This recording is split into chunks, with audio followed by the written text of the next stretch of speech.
When you have an accident, usually the very first thing that happens is, or soon after the accident, you get a call from an insurance company and they want to talk to you about the accident. Usually they say, do I have your permission to record this? We certainly recommend to clients that they not give any statement to an insurance company, a recorded statement, until they've had a chance to seek independent legal advice for themselves, until they've consulted their own attorney. Most folks don't appreciate that when an accident has happened, the insurance company is reaching out to you, and they're very much looking out for their own interests. They're not looking out for the interest of the injured party. That's not their priority. Their first priority is to protect their own interests. They're trained, they have experience. Most of my clients have never had an accident. They don't know what the process is, but these are skilled people who interrogate people who've been hurt. The first thing they're generally looking for is some admission or some indication that the injured party is at fault. That's probably their primary goal.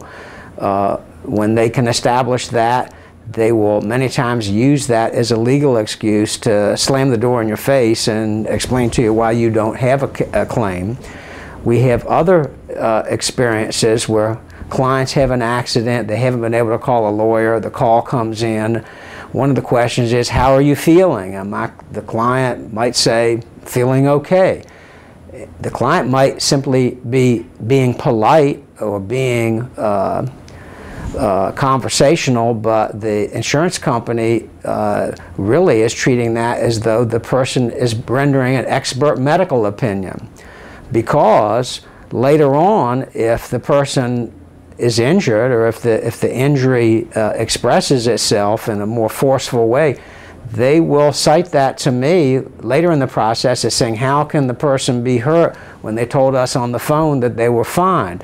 And generally people don't understand that a very partisan game is commenced when you have an accident and the insurance company reaches out to you.